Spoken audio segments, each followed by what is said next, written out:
lied about who my baby daddy is. Do I tell him the truth now? I, a 26-year-old woman, grew up in the Midwest but pursued my college education in California. During my time there, I met Jeff, a 26-year-old man, and we dated for the last 2 years of our undergraduate studies. Following graduation, I remained in California to pursue my master's degree, while Jeff entered the workforce. Our relationship was filled with happiness, and we had plans to marry after I completed my master's degree. However, upon completing my education, Jeff hesitated about marriage and fatherhood, attributing his reluctance to abandonment issues stemming from his biological father's departure. This led to our breakup, leaving me deeply heartbroken. Despite this, I continued to live in California, holding on to the hope that Jeff would reconsider and we would reunite.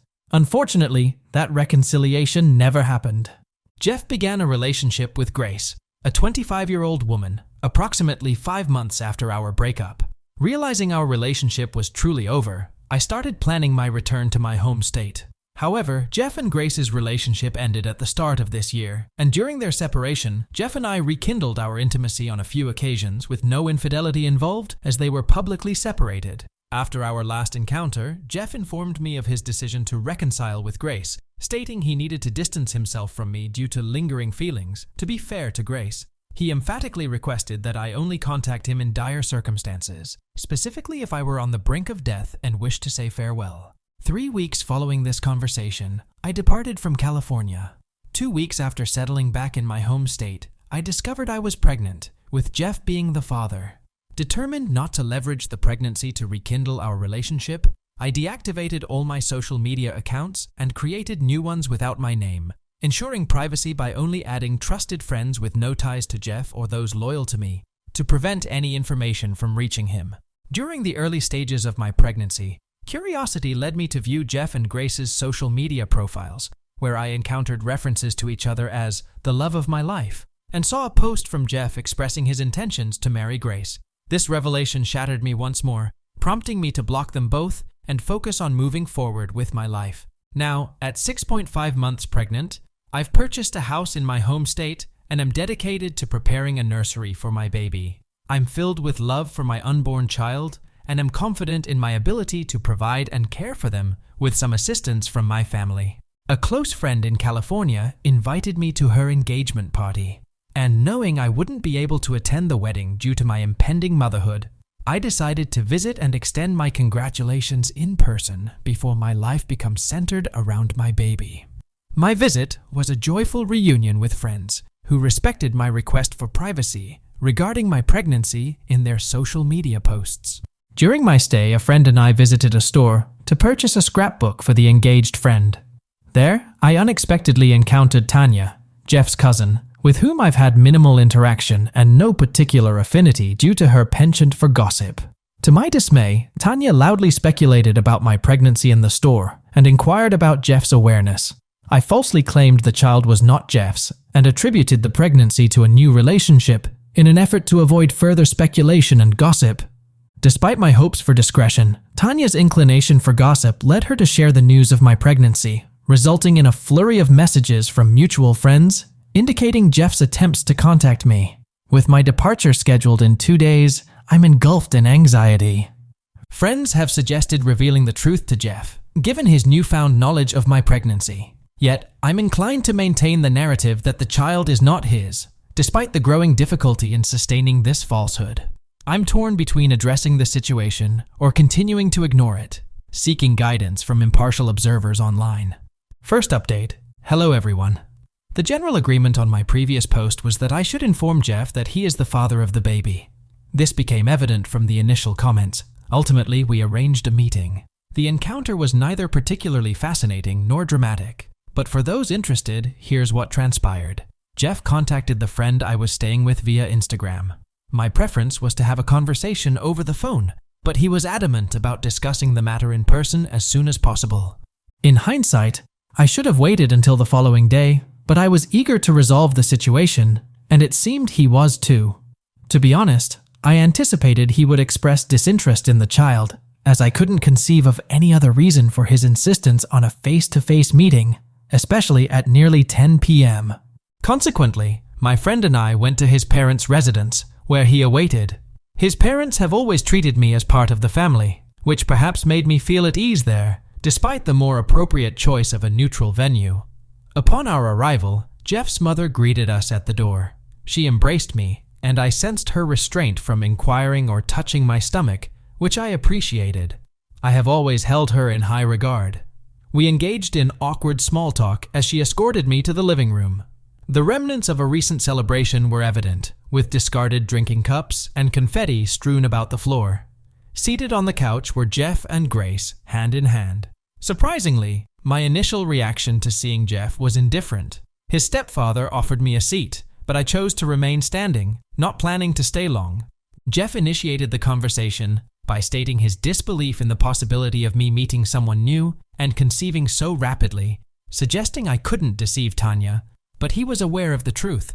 I responded honestly, recounting our last conversation where he instructed me not to contact him unless I was facing a life-threatening situation, which was not the case. He explained his previous stance as a gesture of respect towards Grace, admitting that the current circumstances would have warranted an exception. Grace interjected, accusing me of ruining her engagement proposal. Subsequently, I learned, through secondary sources, yet credible given Tanya's nature, that the gathering at his parents' was intended for his proposal to Grace, in the presence of their friends and family. Tanya seized the moment post-proposal, during speeches, to express her relief about Jeff's separation from me and his avoidance of paternal responsibilities towards my child, which evidently caused a commotion. Unaware of these developments at the time, I would have refrained from the visit had I known. The revelation of his proposal was painful, considering his previous aversion to marriage and children with me, yet his relatively brief relationship with Grace had culminated in an engagement. Despite the hurt, I endeavored to appear unaffected, although it was quite the contrary. Jeff's mother intervened, defending my innocence to Grace and suggesting the inappropriateness of the timing for such discussions. Jeff then remarked on the apparent impossibility of my relocation, to which I informed him of my established life elsewhere, including a permanent residence, employment, and medical arrangements in my home state, effectively nullifying California as my home for the past 6 months. This led to Jeff's frustration, as he questioned the feasibility of merely fulfilling financial obligations without further involvement, hinting at a disruption to his life plans, a concept vaguely articulated given the recent revelation of my pregnancy. Striving for empathy amidst the tension, I reassured him of my independence and comprehensive planning concerning financial security, childcare, and even the future education of our child, thereby alleviating any potential concerns regarding his life trajectory. He remained silent, leaving me uncertain whether he was deep in thought or simply relieved that I had everything under control. I reassured him that he could still marry Grace and build his own family in the future, promising not to hold him accountable or cause any disturbances. My child would receive all the necessary love and care. Jeff became emotional, reflecting on his previous statement during our breakup about his reluctance to become a father due to doubts about his capability, compounded by his unresolved issues stemming from his biological father's abandonment when he was 6 years old. I encouraged Jeff, emphasizing that he was not his biological father and that he was inherently a better person. His mother, moved by the conversation and the lingering impact of the abandonment, began to cry. I assured Jeff that I would never portray him as irresponsible to our child, but rather explain our geographical separation and the fact that our relationship simply wasn't meant to last. He expressed his inability to remain absent from his child's life, fearing the potential consequences of such detachment. He pleaded for a collaborative solution. I questioned the feasibility of any realistic resolution, highlighting the impracticality of relocating either party due to significant distances and established lives. I dismissed the idea of frequent air travel for our child as excessive and unfeasible. Jeff offered no response, so I suggested the possibility of revisiting the matter when our child was older and more independent, but dismissed any immediate arrangements. Jeff's interest peaked when he mistakenly inferred the baby's gender from my comment, a detail I had intentionally avoided disclosing until then. Upon his request to feel the baby's movements, Grace, overwhelmed by emotion, exited the room abruptly. Jeff apologized before attending to her, followed by his mother's departure, visibly upset. This left my friend and me in an awkward silence, surrounded by the remnants of the celebration and the distant sounds of emotional conversations. The situation's intensity, coupled with the recent engagement celebration for another woman, compelled me to leave. My friend and I discreetly exited, seeking refuge in a hotel, from where I managed to secure an earlier return flight. Now back home, my focus has shifted to preparing the nursery. I informed my friends about the discussion with Jeff and suggested they block him if his attempts to contact through them became burdensome. I anticipate this is not the conclusion of our interactions. Despite the heartbreak, my affection for Jeff persists, and I remain open to facilitating his involvement in our child's life, though the logistics remain uncertain.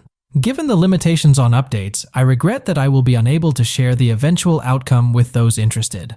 I appreciate the guidance provided in response to my previous post, despite the mixed reception it received, valuing the unbiased perspectives shared. Update 2. I had planned on contacting Jeff after a couple of weeks. I wanted to take some time to gather my thoughts and figure out what I wanted to say. Instead, I received phone calls from his number about a week after I returned home. He left a voicemail asking me to call him so we could talk. I was honestly furious because there was no way he should have been able to find my number unless someone told him. It might not seem like a big deal, but to me, it felt like a betrayal of my trust. I texted him, asking how he got my number. He replied that it wasn't important and that he wanted to talk. I insisted it was important to me, but he still refused to disclose the information. I told him we could talk when he revealed who gave him my number. Eventually, he confessed and sent a screenshot of the conversation when I asked for proof. Surprisingly, it was from the second least likely friend I would have expected to betray my trust. But that's a story for another time. We talked over FaceTime, and he expressed a strong desire to be involved in our son's life. Neither of us knew how it would work long term. There was no threat of legal action or his mother demanding grandparents' rights in the background, as some might expect. We're adults, and we agreed to figure it out. The situation remains complex logistically, but our emotions from that night have subsided, allowing us to think more clearly about moving forward. However, he had the audacity to express his frustration about me not informing him sooner about the pregnancy, and accused me of planning to keep it a secret until Tanya found out. He implied that he thought our relationship meant more than that. I reminded him that his last words to me were to contact him only if I was on my deathbed, which quickly silenced him. He acknowledged that his statement was extreme and unnecessary. We both apologized, he for his harsh words, and I for not telling him directly about the baby. That's all we can do now as we prepare to co-parent our child, setting aside past grievances. Jeff also mentioned that his relationship with Grace had ended, claiming it was a mutual decision. This seemed too simplistic to me, considering how quickly their engagement was called off. I suspect he's omitting the more painful details to spare my feelings. Despite the circumstances, I feel sympathy for Grace. Apart from wrongly blaming me for the failed engagement party, she did nothing to deserve such an outcome. I can't imagine the disappointment she must feel, having what should have been one of the happiest moments of her life ruined. I anticipate some might see this as an opportunity for me and Jeff to reconcile. However, my focus is solely on my son at this moment. I'm not considering rekindling a relationship, especially not with someone who has already broken my heart. Our priority is to establish a functional co-parenting arrangement. I desire a partner who loves and chooses me for who I am, not merely because I am the mother of his child. Furthermore, I can't overlook the fact that he proposed to Grace instead of me. Even if their engagement has ended, I still need to understand why he chose her over me. I plan to confront him about this eventually, though I doubt any explanation will suffice. Many have suggested that his reluctance to marry wasn't a general aversion, but a specific disinterest in marrying me. Our relationship, ideal in many ways, ended not due to a buildup of issues, but a fundamental difference in our desires for marriage and children. If the reason is simply that I wasn't the one for him, I need him to admit it face to face. Jeff is a poor liar.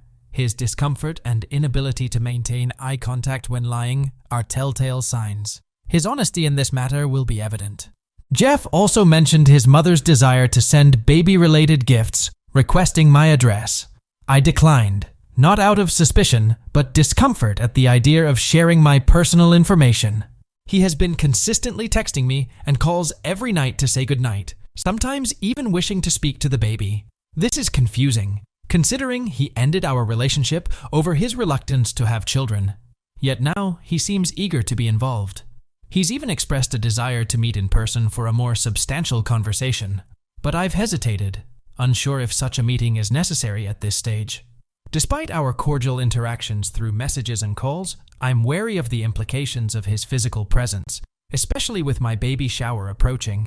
My family's opinions are divided. While my parents disapprove, citing their long-standing dislike for Jeff, my sister views it as a potential step toward a positive co-parenting relationship. My brothers are indifferent, though protective as always. I'm still undecided, but aware that Jeff needs a timely response to make travel arrangements if I agree. I'm open to advice on this matter. Update 3. Hello everyone. I've been requested to provide an update on the baby shower and whether or not I allowed Jeff to attend. This post is rather lengthy as it covers an entire weekend, so I'm including a summary at the end. So, I did end up allowing Jeff to come to my baby shower. When he called me the Monday night before my Saturday baby shower, I brought it up. I told him he could come if he agreed to 3 conditions. We are not together. Do not touch me, hug me, or put your hands on my stomach unless I say it's okay. I agreed that we needed to have a serious talk. However, it will only take place after the baby shower. I don't care if there's an awkward vibe, because we have things we want to get out. We'll ignore it until after the baby shower. You must stay in a hotel. I wasn't hosting anyone. I needed my home to be my own place to return to if things became too overwhelming. Unsurprisingly, he was fine with all of those conditions and was just happy that he could come. I also told him he was free to invite his mother if she wanted to attend. He was relieved because she did mention wanting to come with him if he came. Everything was settled until the next day when he called to ask me if his brother and sister could come too. His stepdad had a prior commitment and wouldn't be able to attend. I shouldn't have been surprised Jeff asked about his siblings though. His family is really close-knit. They show up for each other in everything. I've never had any issues with anyone in his family. I always got along with his parents and siblings, especially his sister. I said it was fine. I didn't really care as long as they understood that I was the guest of honor at my baby shower and not a hostess, so I wouldn't be checking in with them the entire time. His sister also messaged me privately to ask if I was really okay with them all coming and that she and their younger brother could stay home if I didn't want them all there. It was totally unnecessary because I already said yes, but I really appreciated that she did that. Their flight arrived on Friday afternoon. My parents decided to host a dinner for Jeff's family. They don't like Jeff anymore, but they felt that since he and I are now tied together for the next 18 years minimum, our families should at least be acquainted. When they arrived at my parents' house, the greetings were as awkward as expected. Jeff leaned down to my stomach and said hi to the baby. The baby kicked, and when I told Jeff, he got excited, so I offered to let him feel. I figured he should be able to have that moment. His mom was ecstatic that the baby was kicking, saying that he already knows his daddy's voice. She was so happy that I didn't have the heart to tell her that the baby had already been kicking for the past half hour before they arrived. Dinner was fine. It was mostly talk about the baby shower. But we did also go around the table, and everyone suggested names. I have to admit, I'm a bit bummed about the naming. I was happy that I had sole decision-making power when it was just me. But now, I have to get Jeff's approval too, which is disappointing. Some of the names he suggested were awful, to be honest. The day of the baby shower was long, but went perfectly. Fortunately, Tanya was over 2,000 miles away, so she couldn't ruin the event. It was relatively big, as my family has always done co-ed baby showers. We even had some games specifically for the men in attendance. I felt a little bit bad about Jeff just being a guest, so we tried to include him last minute by letting him give the guys the rules for the bottle chugging game. It was tea, not beer of course, and we added a last-minute best dad joke competition that he got to decide the winner of. We did also take some pictures together.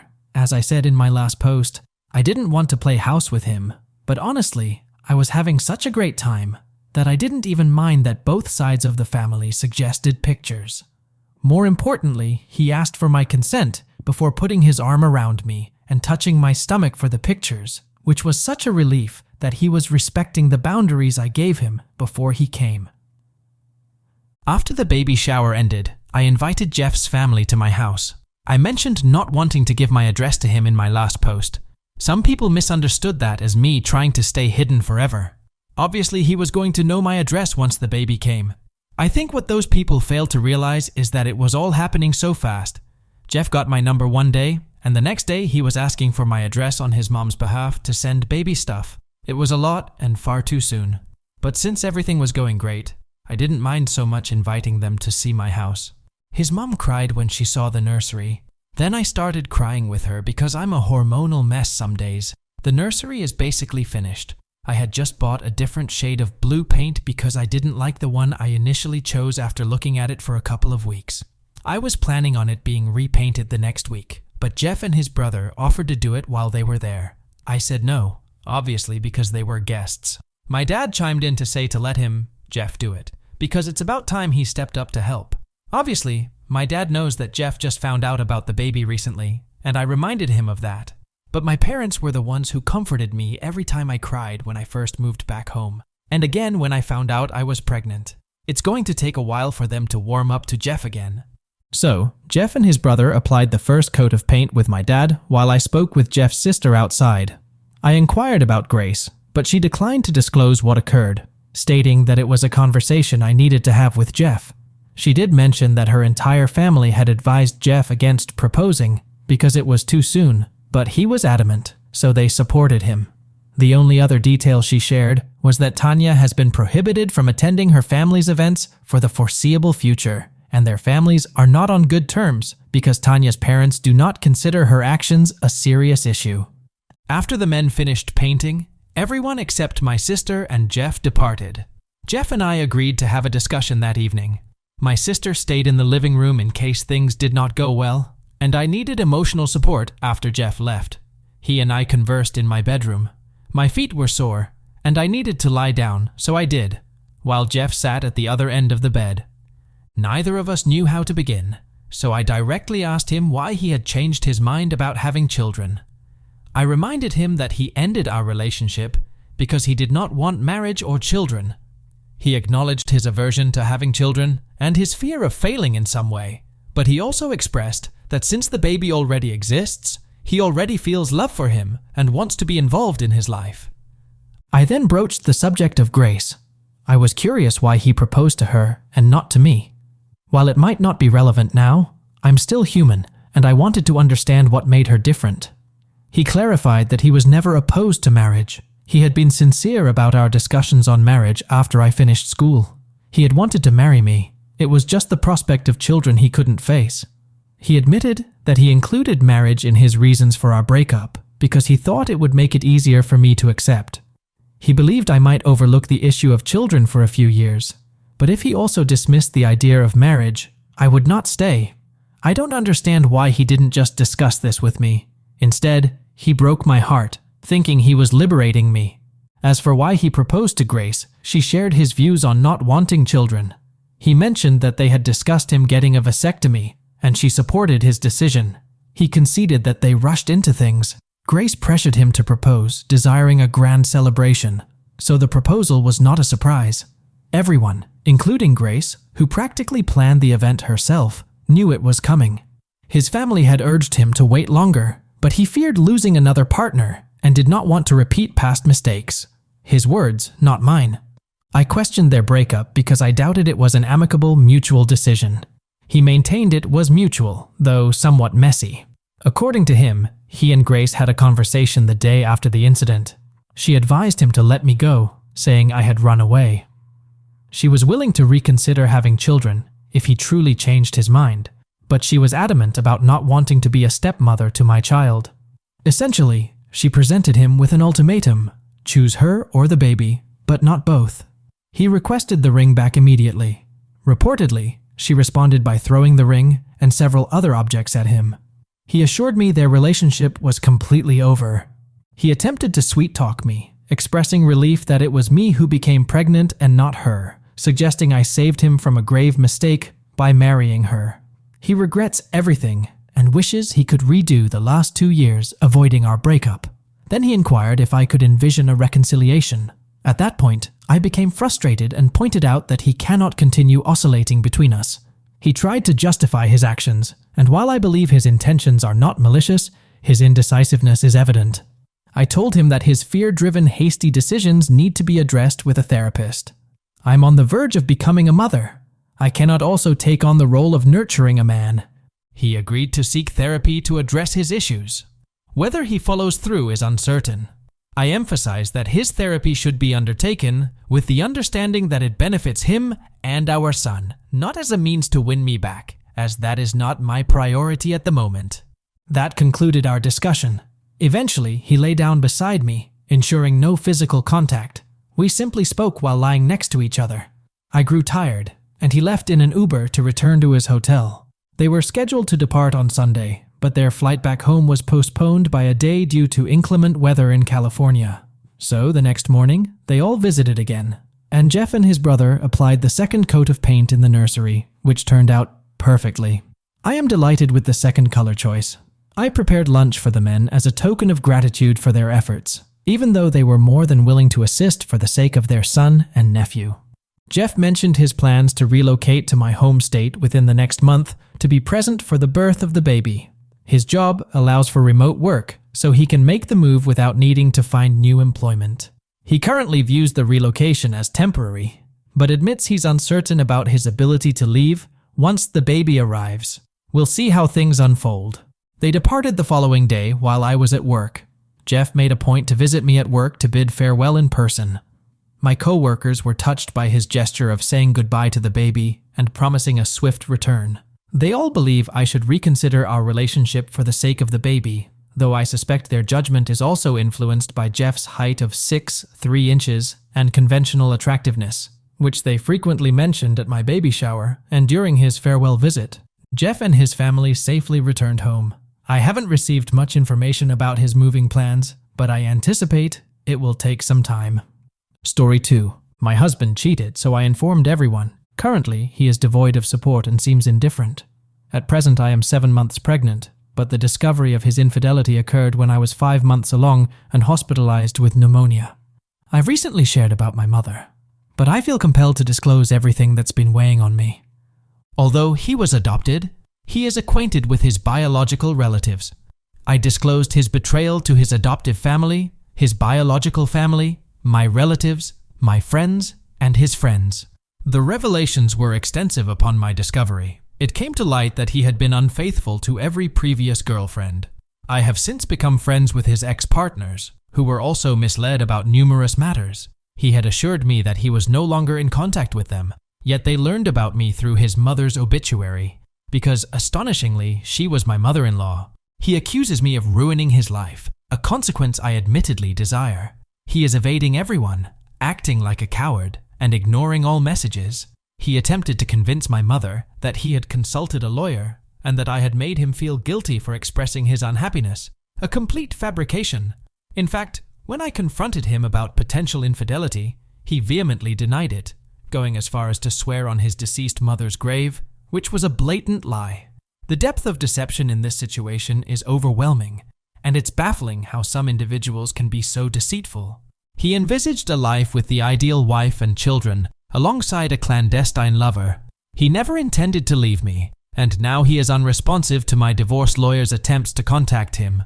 I yearn for his absence from my life, given his expressed unhappiness.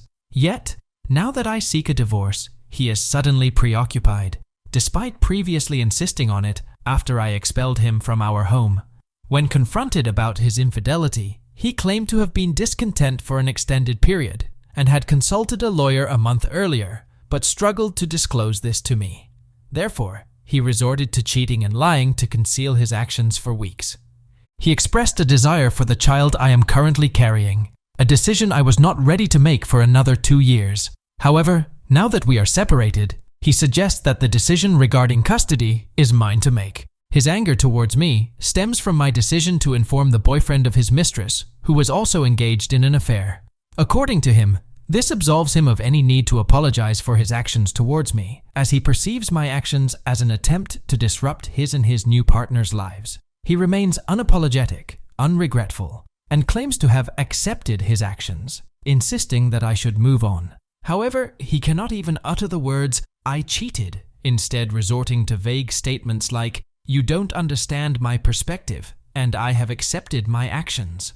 I wish for him to experience the anguish I am enduring. He is now isolated, yet I am aware that he remains unaffected, justifying his actions by blaming me for exposing his deeds, thus portraying himself as the victim. If he believed he had a defensible position, he would share his story with his family to prevent their disdain. Instead, he chooses to sever communication by blocking their numbers. He is aware that any lies will be exposed by those who can verify the truth with me, as I possess irrefutable evidence. Despite this, he maintains his innocence. It appears I have a talent for choosing unsuitable partners. Now, I face the reality of being a single mother to 2 children. Update: 7 months later. This is somewhat of a brief update, but amidst my excitement, I remembered this account and felt compelled to share that healing isn't a prerequisite for betterment. Even amidst sorrow, positive developments can still unfold. To date, I've received a pay increase at my job, and with the arrival of the new year, I'll be assuming the role of store manager with an additional salary increment. I've been embracing social outings and finding joy in them. I'm looking forward to attending concerts and hockey games, which fills me with excitement. My son was born in October, and starting January, I adopted a healthier diet, resulting in a 20-pound weight loss so far. There's someone new in my life, in a manner of speaking. We've become exclusively involved, albeit inadvertently, as we naturally gravitated away from dating others without formalizing our relationship. He brings a smile to my face. During a visit to the dealership where we purchased our cars, I learned that my ex had been spreading falsehoods about me, alleging infidelity and abusive behavior on my part. Their sympathy over my distress earned me a complimentary oil change. I was able to debunk his lies and spent some time discussing the situation. Anticipating his actions, I had preserved all relevant evidence, which proved invaluable. As for my ex-husband, the divorce was finalized by a judge in January. I've maintained no contact with him since June 2022, leaving me out of the loop on many developments until his former mistress reached out to me. It's come to my attention that his car is subject to repossession, and that his dating life has been lackluster, though he's apparently found a new partner. He's severed ties with his entire family. On Thanksgiving, his ex-mistress informed me of her decision to leave him and expressed her apologies. I didn't respond until recently, as I needed time, but our conversation revealed that he's been terminated from 3 jobs since our separation and is now alone. I suspect he's involved with someone new and believe I know who it might be, but I'm hesitant to get involved, despite my urge to caution her. I've chosen to stay out of it, to avoid giving him any reason to contact me. He did reach out to my mother once, incensed over being featured in a social media group, warning others about toxic men, presuming I was responsible. Even then, he showed no interest in our son, whom he's never met, seen, or inquired about. My former in-laws remain close to me, with my ex-grandmother-in-law calling weekly, and plans for my ex-aunt and sister-in-law to attend my eldest son's birthday, ensuring he maintains a connection with his cousins from that side of the family. Overall, I'm faring well, whereas he is not. However, I'm proceeding cautiously with the new person in my life due to lingering paranoia, anxiety, and trust issues. I'm conscious of these feelings. Nonetheless, life is improving, and I'm optimistic about fully recovering and thriving someday. The timeline remains uncertain, but I'm at peace with that. The only outstanding issue is his failure to provide child support or comply with the financial obligations stipulated in our divorce decree, necessitating further legal action to enforce these terms. The prospect of returning to court is daunting, uncertain of the complications it might entail. Story 3.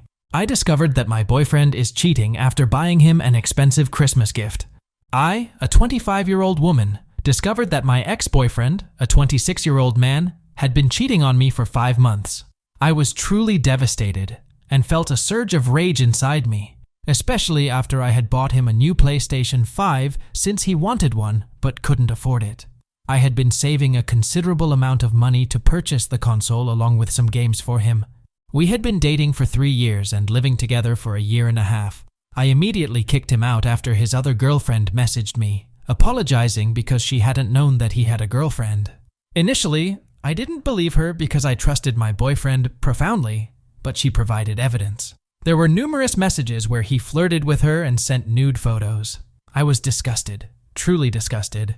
The worst part was when I confronted him, he didn't even attempt to deny his actions and insulted me extensively, calling me boring and claiming he deserved better. I was so enraged that for the first time, I slapped him. Both of us were shocked. I had never been violent towards him and had always tried to resolve issues calmly, but he had provoked me intensely. I started yelling at him, pointing out that he contributed nothing to our home and had never paid rent because he was a lazy, jobless individual who couldn't even bother to look for a decent job. At one point, I mentioned that he would never receive the PlayStation 5 I had bought and that I would soon return it to the store. His expression was one of utter surprise. That despicable man immediately changed his attitude and began to act remorseful, apologizing profusely and crying, claiming he had never intended to cheat and promising to make amends. He was a repulsive individual who never cared about my feelings. His concern only emerged when something he desired was mentioned. Such hypocrisy. I wasted no time in ejecting him from our home. He continued to send me numerous texts filled with apologies and even a pitiful photo of himself crying. I informed him that he was wasting his time because he would not be getting the PlayStation 5. We were finished, and then I blocked him. I have no use for the PlayStation 5 since I already own one, but I recalled that my parents had been planning to buy one for my younger brother. The original plan was for them to purchase the PlayStation 5, and I would buy the games for it, along with an extra PlayStation Store gift card. It seems I need to call my parents and inform them that there's a change in our plans for my brother's gift. Update. Today was incredible. I celebrated Christmas with my family, which includes my parents and younger brother. My parents are excellent cooks, so I indulged in delicious food after days of having little to no appetite. It was truly wonderful. Regarding the agreement about the gift with my parents, we came to a decision. I would gift the PlayStation 5 and games to my brother, while my parents bought an Oculus for his new PlayStation 5, along with other accessories for the console. When it was time to exchange presents, I was astonished to discover that my brother had bought me an expensive gift. He had chosen some makeup from Sephora and a gift card for me. My parents then revealed that my brother had been saving for my gift since the beginning of the year. I was so moved that I started crying uncontrollably before giving him a big hug. I expressed my profound gratitude for his gift and assured him of my love for it. When he unwrapped my parents' present, he was initially puzzled, stating that he didn't own a PlayStation 5 for the Oculus. That's when I encouraged him to open my gift. Upon seeing the PlayStation 5, he burst into tears and immediately hugged me. Overwhelmed with emotion, I found myself crying alongside him. I truly adore my brother. He's such a sweet and well-behaved kid, and he's only 12 years old. He deserved every gift he received. Despite the cost, seeing his joy made every penny spent entirely worthwhile. After all the gifts were opened, I assisted him in setting up the PlayStation 5 in his room, and we spent some time playing games together. At one point, he told me he loves me and declared me the best big sister in the world. For the third time that day, I found myself crying, likely exacerbated by my hormonal state due to my menstrual cycle. So, there you have it. I experienced the best Christmas with my family, and the happiness it brought my brother made overcoming my recent heartbreak worthwhile. As for my ex, he continued to create new Instagram accounts to offer apologies. I bluntly told him off, aware that his remorse was motivated by his desire for the PlayStation 5 rather than genuine guilt. I informed him that I had given it to someone far more deserving, which led to him launching into a tirade of curses. I warned him that any further harassment would lead me to report him to the police, which finally made him cease his attempts to contact me, and I haven't heard from him since. Story 4. I saw videos of my fiancée cheating during her bachelorette party. I can't believe I'm involved in a story like this. I haven't actually talked to anyone about what happened. Even though a lot of people are trying to reach out, I think I just need to vent a little bit before I talk to anyone. My girlfriend and I were together for 4 years, and we were engaged to be married. Last weekend, she had her bachelorette party. I didn't have a problem with it, especially after what she told me was the plan. She and some friends were going to rent an Airbnb or something similar, a big place with about 4 bedrooms, and they were just going to get trashed, party, and hang out. On the day of the party, she was at my place, a 2-bedroom apartment where one room I use as a home office. I am a self-employed investor. She made all of the arrangements and went to meet her friends. We texted a little, but as the party warmed up, we stopped, and I figured they were just having fun. After midnight, I started getting ready for bed, and noticed that the computer in my office wasn't turned off. Rather, the black screen was just a screensaver. It turns out my fiancée had not logged out, and her messenger was still open on the computer. There was a group chat where she and the girls had been planning everything, and a lot of videos were uploaded to the chat.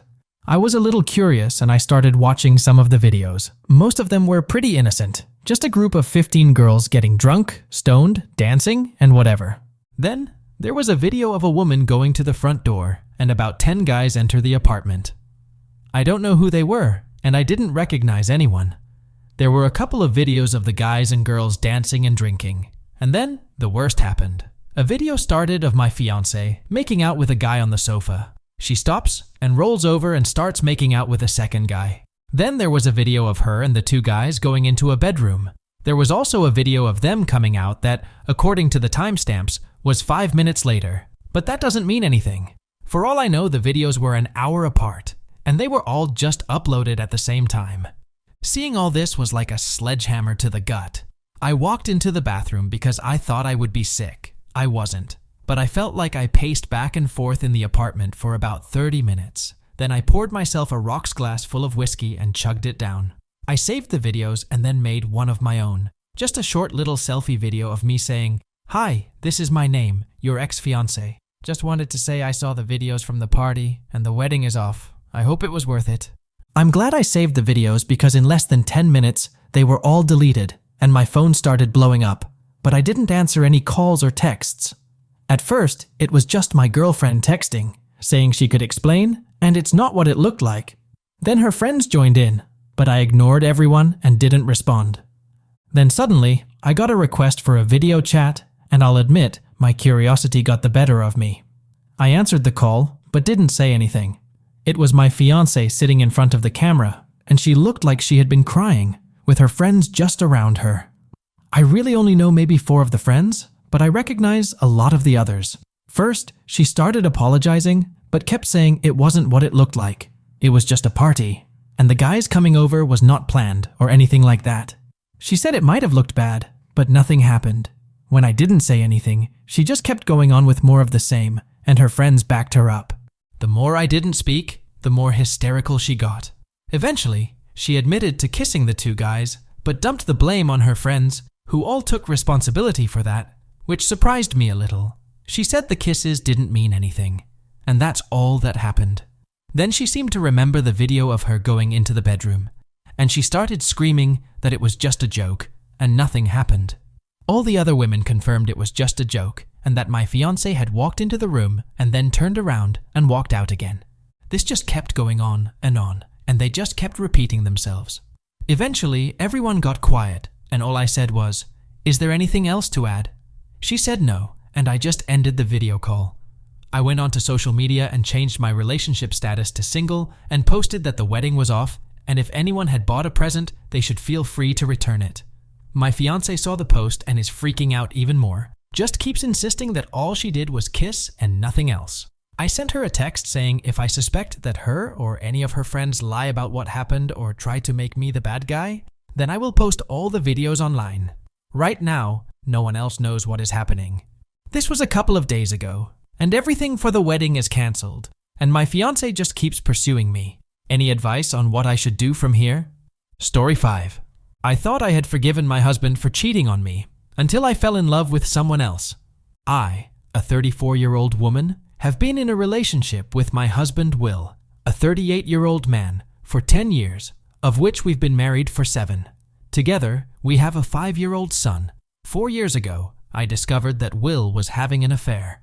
It was a situation as old as time itself, with the classic signs all there. He became distant, worked long hours, and often smiled at his phone. One day, after he went to bed, I checked his phone and found out that the other woman was a 23-year-old recent graduate who had joined his company the previous year. From their messages, it was evident that both a physical and emotional affair had been ongoing for at least 6 months. Reading about their encounters in cheap hotels was distressing, but even more so was how emotionally connected they were, using nicknames and engaging in activities that were once unique to us. It was overwhelming. I took screenshots of everything, packed bags for my son and myself, and called my brother to pick us up and take us to my parents' house. When my brother arrived, I woke my husband to tell him I was leaving. By the end of that week, I had already consulted with a lawyer. There was no turning back. For the next 2 years, yes, years, not months, my husband tried relentlessly to win me back. He did everything right, begging, showing remorse, admitting he was blinded by the attention he received, cutting off contact with the other woman immediately, switching jobs within 2 months, booking counseling sessions he begged me to attend, making progress in counseling, and reading self-help books. He visited our son almost every day after work and on weekends. When he wasn't here, he would text me his whereabouts and share his location. I observed genuine and consistent change and remorse in him, and after 6 months, my son and I moved back in with him. Things improved steadily over the next 1.5 years, until we reached what can now be considered a normal state. However, I can't fully explain it, but over the last 4 years, I've felt as if I've been in an emotional limbo. Life is normal. We go on dates, have intimate moments, and enjoy family time just like before. Yet, I feel emotionally detached from him, unable to fully commit as I once did. Although I've forgiven him and no longer dwell on the affair daily, nor do I have any reason to doubt him, the love I once felt doesn't burn as brightly. He seems to believe we've returned to our old relationship, but to me, it feels like we're merely very friendly roommates who coexist amicably. I had resigned myself to this being my new reality, never expecting to rediscover my former self until I met Jake. About a year ago, I encountered Jake, a 35-year-old man, on our local subreddit. He had posted about a hobby we share, and I commented, "It's a rather niche hobby, so it's rare to find others who share the interest." Our initial exchanges were solely about this hobby, but over time, we began to open up to each other. He shared that he is a widower, and I told him about my family. We've met a few times for coffee after work, and to engage in our hobby. Yes, my husband is aware I've been meeting Jake for hobby-related activities, though he doesn't know we met on Reddit. I'm at a loss for words, but meeting Jake has made me genuinely happy and helped me reconnect with my old self. Over the last year, we've developed feelings for each other and have openly acknowledged them. I never imagined I could feel this way again, yet here I am. While we've never crossed physical boundaries, only meeting in public, I recognize that my connection with Jake constitutes emotional infidelity towards my husband. On one hand, I understand that emotions aren't always rational, and part of me feels that my husband's actions have led us to this point. On the other hand, I'm racked with guilt over his attempts to reconcile. Lately, I've also felt anger towards him for placing me in this predicament. Amidst all this, I'm torn by the pain of not being able to be with Jake, feeling trapped in my marriage. Jake has expressed his understanding of my responsibilities as a mother and has assured me he would never pressure me into any decision, but he's made it clear he's there for me and my son if we choose that path. I'm not entirely sure why I've made this post, perhaps to clear my thoughts. What should I do? Where do I go from here? Do I upend my marriage and the hard work we've put into reconciliation for a potential relationship with someone I've only recently met, which may or may not develop into something serious? Or do I dismiss these feelings and return to the semblance of a marriage that remains, enduring whatever comes? Update.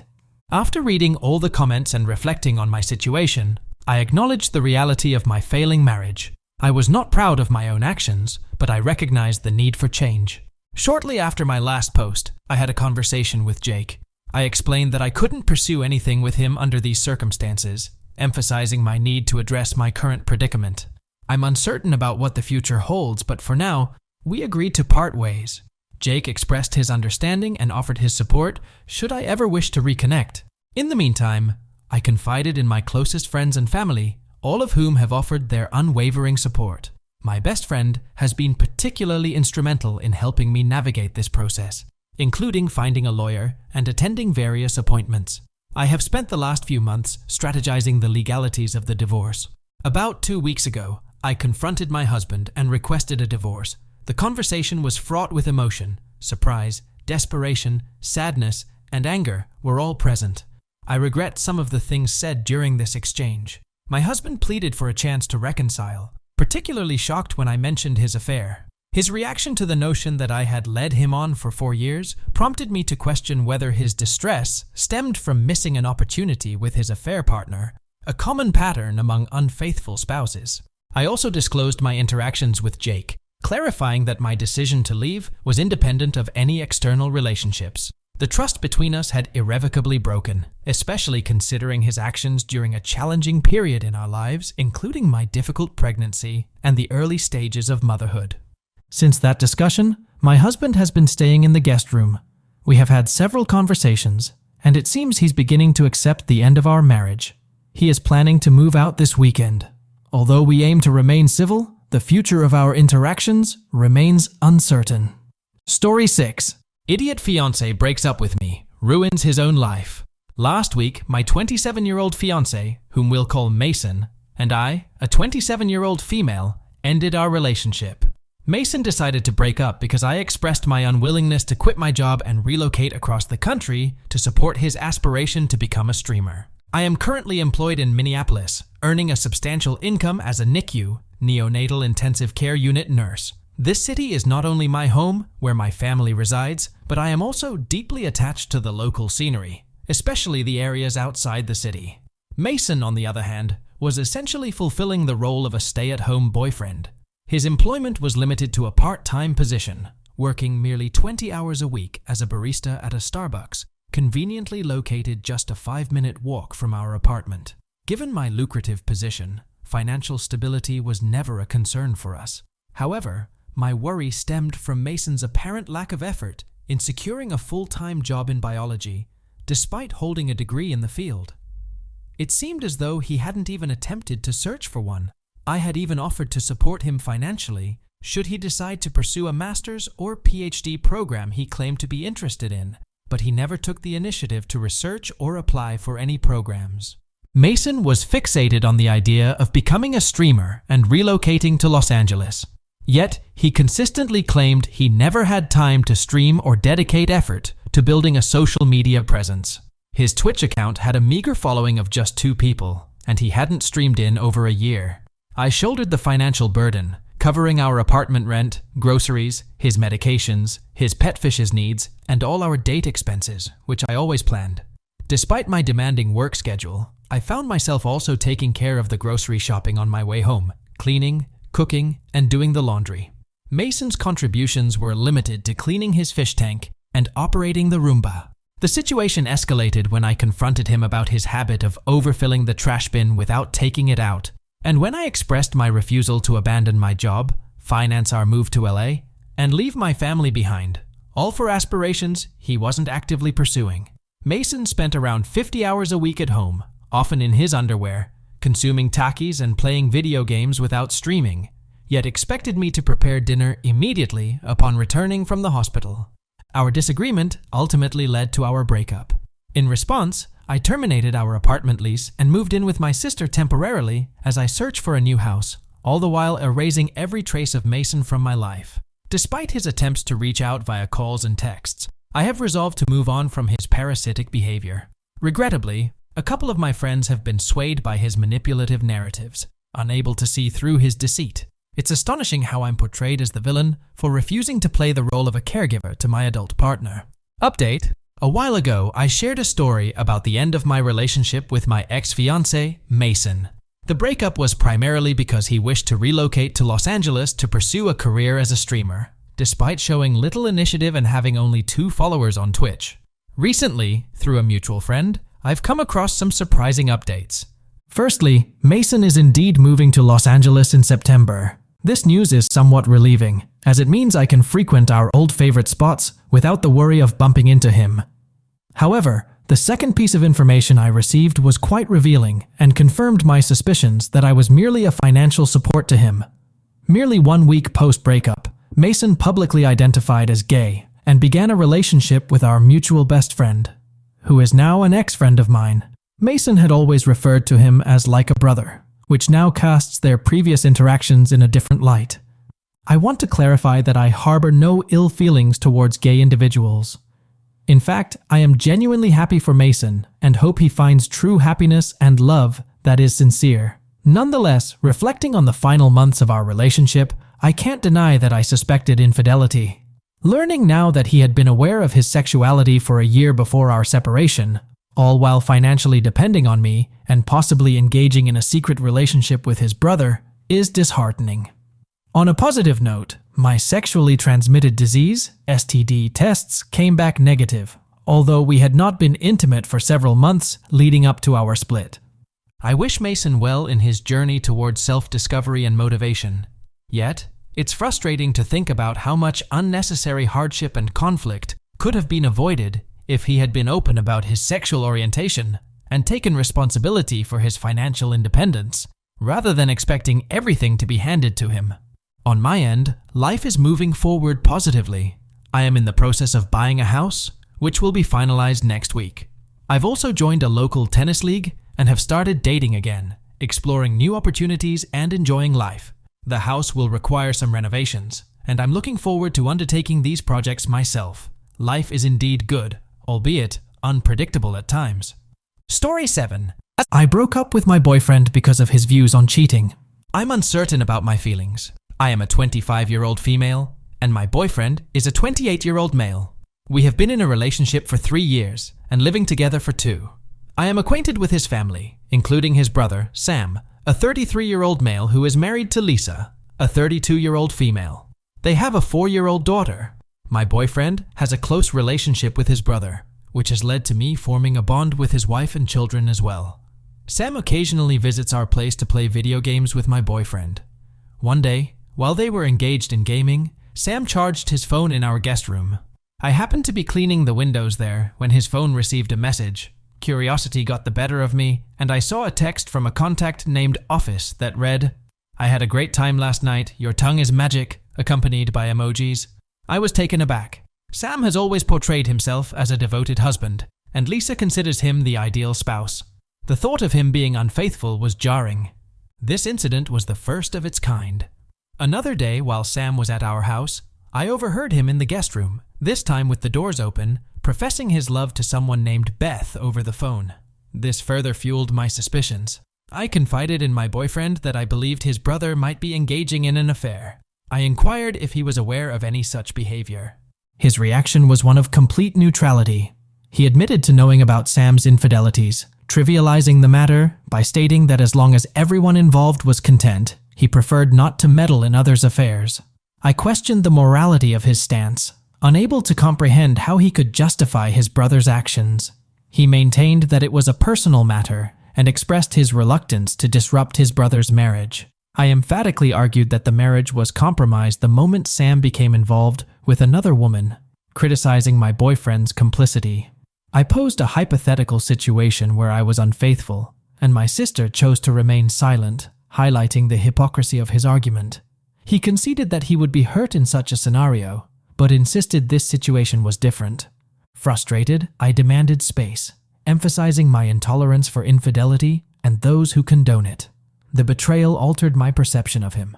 Weeks later, I conveyed my decision to end our relationship, citing our irreconcilable differences regarding fidelity. He pleaded for reconsideration, asserting his innocence in his brother's affairs. I stood firm, explaining that my stance on cheating was non-negotiable. Subsequently, I sought refuge with my brother. Upon returning to our shared residence to retrieve personal belongings, he sought a dialogue. He acknowledged his error in failing to confront his brother and promised to advocate for change. However, his unwillingness to inform Lisa of the affair was indicative of his priorities. I departed, leaving him in a state of distress. Though the decision pains me, the erosion of trust is irrevocable. I am at a crossroads, unsure of how to proceed with Lisa, and grappling with a profound sense of loss. First update. Hello everyone. Thank you for all the kind words. I intended to provide an update the day after my original post to reassure you all that I did inform Lisa. However, I was delayed due to unforeseen circumstances. Nevertheless, I did tell her on the very day I made my initial post, despite lacking concrete evidence. Your encouragement played a significant role in my decision. For all I knew, she could have reacted angrily. But I thought, if that were to happen, at least I wouldn't have to bear the immense guilt of having misled a friend. I spoke to Lisa over the phone and shared everything with her. Her response was unexpected. She simply said she couldn't talk at the moment, but thanked me for letting her know. This struck me as odd. I didn't hear from her for the next 3 days. The only update I received was when my ex contacted my brother to express his displeasure towards me. He labeled me a homewrecker for informing Lisa, who, according to him, took her daughter and served Sam with divorce papers that day. This added to my confusion, as it seemed implausible to file for divorce within such a short time frame. When I tried reaching out to Lisa, she didn't answer but texted me, asking me to come to Sam's house. I decided to bring my brother along, uncertain of my safety. Upon arrival, I was confronted by my ex, Sam, their parents, and Lisa. Sam appeared visibly distressed. My ex accused me of causing turmoil in his brother's life. However, Lisa intervened, urging my ex to calm down. She then revealed that she had been aware of Sam's infidelity for some time, having been informed by one of the women he had been involved with. This woman, a colleague of Sam's, had felt remorseful after realizing he was married and decided to come forward with the evidence before resigning from her job, likely overwhelmed by guilt. Lisa explained that she had been contemplating leaving Sam since learning of his affairs. She needed time to organize her affairs and gather sufficient evidence for the divorce proceedings. As someone who primarily managed the household but also worked part-time, she faced financial considerations. She proceeded to unveil further indiscretions by Sam in front of his own family, expressing her desire for full custody of their daughter to safeguard her from the negative influence of Sam's actions. The extent of Sam's betrayal became increasingly apparent amidst the heated exchanges. He had been unfaithful to Lisa for 3 years, a fact my ex had been aware of for 2 years and had chosen to conceal. Sam's parents expressed their disappointment, and it was revealed that my ex had also misled his parents about the reasons for our breakup, claiming I had been unfaithful to create a diversion. Lisa invited me to clarify my stance and express her gratitude for my honesty, despite her prior knowledge of the situation.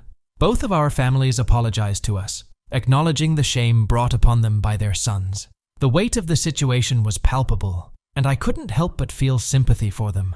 Following the confrontation, Lisa requested to stay with me, and I agreed. While she maintained composure in front of Sam and his family, the facade crumbled once she was in the safety of my home, revealing the depth of her anguish. She lamented ignoring the warnings of her friends regarding Sam's character and mourned the sacrifices she had made for their relationship, including her career and legal studies. I empathized deeply with her plight and admired her strength in facing such adversity. I hope she finds the resolve to pursue her aspirations in law, despite the setbacks caused by Sam's deceit. Furthermore, I'd like to address those who criticize my decision to inform Lisa, suggesting loyalty to family should supersede moral integrity. The risks associated with Sam's reckless behavior, particularly the potential exposure to sexually transmitted diseases, cannot be understated. The idea of concealing such critical information, especially when it could endanger Lisa's health, is unconscionable to me. My actions were not driven by a desire for retribution, but by a fundamental disagreement with the notion that infidelity is tolerable. The fact that my ex could condone, and even cover for, such behavior is indicative of a value system profoundly at odds with my own. The widespread willingness to empathize with the perpetrator rather than the victim in situations of infidelity is both surprising and disheartening. Update 2. Wow, it has been almost 2 months. It's unbelievable. I thought it would be good to provide an update to you all. First and foremost, I am still in contact with Lisa. She seems like a cool person, so I continued to stay in touch with her. Despite the relationship I had with my ex, I found a good friend in Lisa. My ex did reach out to me. We met in a public space. He apologized for lying about our breakup. He was angry with me because I ended our relationship due to his brother's actions. He also mentioned that he never wanted his brother's family to implode like that, which is why he hid the truth from everyone. I reminded him that he didn't just hide it. He actively supported his brother's actions and helped him cover them up. Doesn't he feel even a bit guilty for lying to his sister-in-law? Lisa thought of him as her brother, and he betrayed that trust. I told him it was never about his brother. It was about him being a coward and putting Lisa at risk of losing everything. He should have at least told his brother to stop or confronted him, but he did not. Our moral views are completely different. I cannot build a future with someone who thinks cheating is okay, as long as the person being cheated on doesn't find out about it. He could easily cheat on me. He said he understands and doesn't blame me. He even received a lot of criticism from his parents for covering up for his brother. We ended things on good terms until the incident that happened a month ago. Lisa and Sam have agreed on shared custody until the divorce is finalized. On weekends, their daughter, Allie, stays with him. So, about a month ago, Allie was there. Sam asked my ex to come over because he needed someone to babysit Allie while he and his girlfriend spent time together. It's worth noting they were still in the house, but in Sam's room. Sam prepared lunch for Allie, giving her a sandwich that contained soy bacon. She is allergic to soy. My ex was distracted, playing on the PlayStation, and Sam was occupied with his girlfriend in another room when she ate it. I swear that man doesn't care about anyone other than himself. Allie had a severe allergic reaction to the soy and was taken to the hospital. There, Lisa strongly reprimanded them. She is now determined to obtain primary custody of Allie. And don't worry, the poor girl is fine now. As for Lisa, she has secured a good full-time job. She is considering pursuing her law studies once this whole situation settles down. She's in a friends with benefits situation, which, as far as I know, is nothing serious. She wants to stay focused on herself and her daughter.